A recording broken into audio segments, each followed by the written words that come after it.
Hi, everybody. My name is Jimmy Carroll. I'm the Vice President of Operations at Tech B2B Marketing, and I'm here at SPIE Photonics West 2024 doing the Manufacturing Matters podcast, and I have the pleasure of being joined by Alex Fong and my colleague John Lewis. Alex, thank you so much for taking the time. I really appreciate it. It's only my pleasure. Yeah, so a number of things to talk about today. TechnoTeam. For those who don't know about TechnoTeam, could you let the audience know what the company does and I guess what you're most excited about there? Okay, well, I mean, they're a spin-off of the Technical University of Ilmenau in Germany. Ilmenau is a town north of Frankfurt. And they make imaging photometers and colorimeters. So these are cameras that are specially designed and calibrated to measure very precisely the brightness or luminance in units such as candela squared and the color in units such as chromaticity, where that's U prime, B prime, these things you might hear. And they do it extremely accurately, traceable to within sort of fractions of whatever the unit is. And this is a result of a very extensive calibration process that's traceable to PTP, which is equivalent to NIST in the US.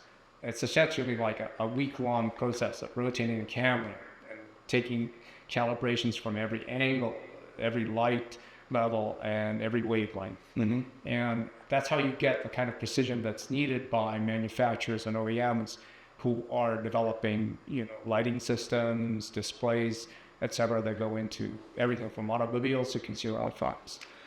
Okay, so I have a question to follow up there, right? So photonics in general is in the tech world, it's niche, and what you do is a further niche. It's Right. very specialized. It's a very specialized product and technology, right? So one of the things I like I don't know if you ever use Reddit, but Reddit has a subreddit that you follow called Explain It Like in 5.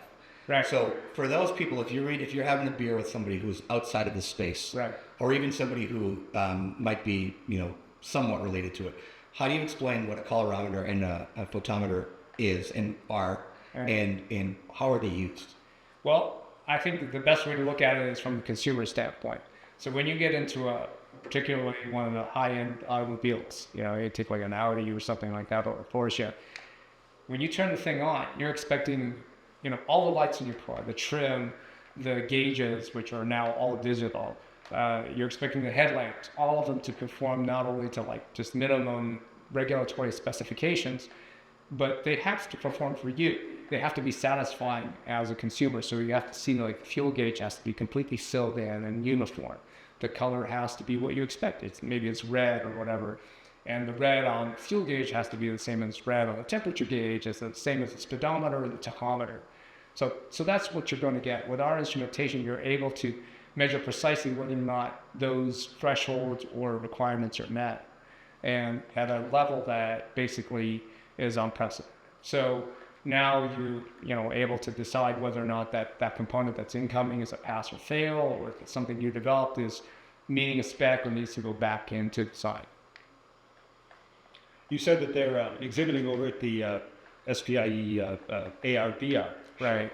Can you talk a little bit more about what's exciting about that? It's extremely exciting, and unfortunately I can't talk about all the details because all the stuff that's happening in AR/VR is extremely proprietary right now. All the major players, and you can think of all four of them that are in the valley, are very tight-lipped about what they're doing, and we have to respect their confidentiality.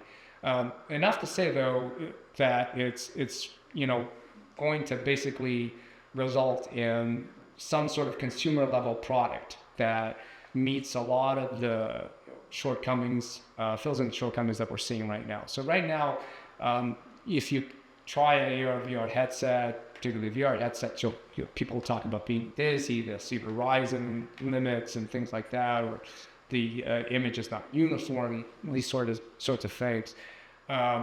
A lot of that is basically the thrust of the work that's going on the development side. So our tools enable them to evaluate these kinds of phenomenon or artifacts so that they can try to correctly. And again, this is a really exacting type of measurement. So you need to have really precision optics. We use essentially proprietary lenses that we design in-house to hone in and simulate the eye's response, the eye's pupil, the field of view, something called an eye box, which is, basically the measurement sort of envelope that you have, or a viewing envelope if you want. Yeah, I was going to ask about that. It seems like, if you're using an imaging photometer or colorimeter to inspect let's say a display of dashboard, Right. it's very different from a VR display, Right. which is much smaller. Right. And you're looking at it very close to the eye, Right. versus, at some working distance of maybe a foot or more. Absolutely, yeah. So half the application challenge is determining what the most appropriate sort of analog for the user's view or vision is involved. So that means, as I said, maybe proprietary lens design or selection of an off-the-shelf lens that best corresponds to the field of view, working distance that you're dealing with, and simulates the eye sort of response as much as possible. So does tech team have to sort of tailor the optical system for each application? Pretty much, yeah. We have a selection. If you go, you can configure a system. There'll be a selection of off-the-shelf lenses, and for probably 80% of what most people are doing in the consumer space or industrial space, they'll work just fine. But there are, and this is in particular for AR/VR, where essentially the application is still evolving over time.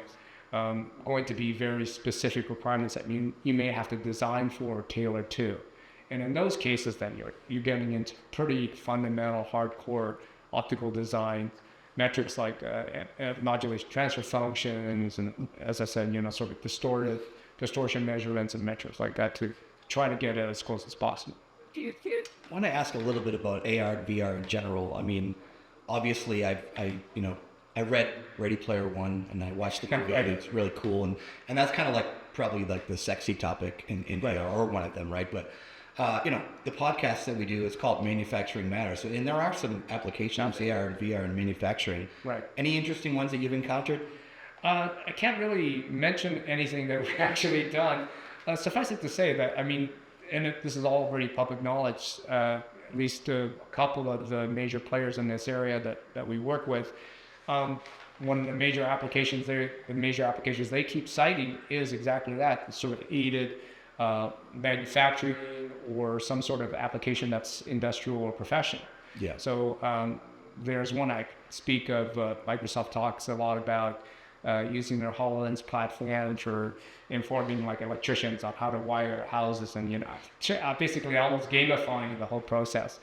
I see that as probably the real inflection point for the technology. It's one thing for, Oculus is already out there, so people are already using it for gaming, and that's what most people are investing in AR, VR for. But it doesn't really take off until there's some sort of a industrial, essentially embrace of it and adoption of it. So I think that's going to be the next step, and I think we're very close right now. If you go over to the symposium right now, the vendors that are out there, the OEMs, they're making all the components there. Precision eyeglass inserts that are tailored so that they can do the kind of imaging for AR, VR. That's one of the exhibitors today. So you're going to see more and more of that. It's happening. Time frame, I can't guarantee. Yeah, fair enough. Yeah, it's one of those we talk a lot about in this podcast in general. Talk a lot about technologies that can help people minimize downtime, and that seems like a really cool example of that, right, where something's down and you've got an operator who might not necessarily be an integrator or an engineer. He's maybe just a floor operator, but he can go and troubleshoot that with real-time feedback. So yeah, I think it's like moving us towards like the plug-in thing that you see in the Matrix, where someone can learn how to fly a helicopter in an instant. We're not there yet, but we're getting close. This is a step towards that ability to sort of create expertise on the go where it's needed. Yeah, I might be dating myself a little bit here, but back in the 90s, I visited a large machine tool company, and I used AR, VR as an engineering tool. Right. It was very rudimentary, and I got to try out the headset and everything, but it allowed the engineer to actually walk into like the machining center's cavity, like stick their head in and like look around and help them in their design before it was built, because you can't prototype a huge 20-ton machine, Right. It's like you need to know what you're looking at. Another application I noticed was, for training an operator how to use a machine. Right. They can learn how to operate a virtual machine and then walk right up and operate the real thing. Yeah, one of our the exhibitors at ARVR is ANSYS, and they've got a nice display where they're showing one of the potentials is sort of collaborative design. So you have two engineers basically looking at the same thing using AR/VR to render it in 3 dimensions, and they can both walk around together as if the thing existed and essentially virtually explore the design. Like the model of the Death Star. Something like that, yeah. Very cool. I could totally see you using some of this technology to fix your snowblower, mower, things like Just that. be careful. Just follow the instruction where it says turn everything off, plug it, and take the gas out. For sure. Alex, one of the things, the other things that I wanted to ask about was the Florida optics cluster. You met a colleague of yours who was explaining to me, about the cluster and like what you guys do. Can you talk a little bit about that? Well, the Florida Photonics cluster has been around many decades at this point. It's very closely affiliated to the University of Central Florida's College of Optics Industrial Affiliates program, and both of them have a charter to essentially boost the industry within Florida, the photonics industry, which is actually quite extensive and substantial. People don't realize, they think about Mickey Mouse, beaches and the like. But actually, there used to be sort of a term, laser lane. I think it was because you have Northrop Grumman, you have Harris, Lockheed Martin. They all have very large operations there. But in addition to that, there were some laser pioneer companies like Lee Laser there. There's Ocean Insight, which used to be Ocean Optics there. TechnoTeam has got their U.S. office based there. And then there's new companies. OptiGrade is there, now part of a larger laser empire. So there's any number of these kinds of companies, photonics companies there, and they represent a significant enough portion of the Florida economy that they require sort of some attention and loving care. There's also an ecosystem there. I just mentioned the University of Central Florida College of Optics, or Carroll. It's one of the foremost centers of excellence for this technology. I used to talk about this, a lot. I think of the College of Optics as basically, putting out the rock stars of the photonics world. So a lot of the people graduate from Carroll end up becoming superstars in this field. So I was just talking to Jason Eichenholz, who's a colleague of mine. And of course, for those who don't know, Jason found Luminar Technologies, one of the main leading automotive LiDAR companies in the industry. I think they've got a deal aside Bolo, so they're huge. So that's just one example of this ongoing development of photonics in Florida. And for my part, I've always wanted to see Florida become known for that as much as for the other stuff. What are some of the main goals of the cluster right now? Well, basically, it's exactly that: to foster growth, to provide support, encouragement, and the resources for, in particular, startups, small companies that want to spin out or form and create basically a base of operations in Florida. Okay. Because Florida does have all the elements to make that successful.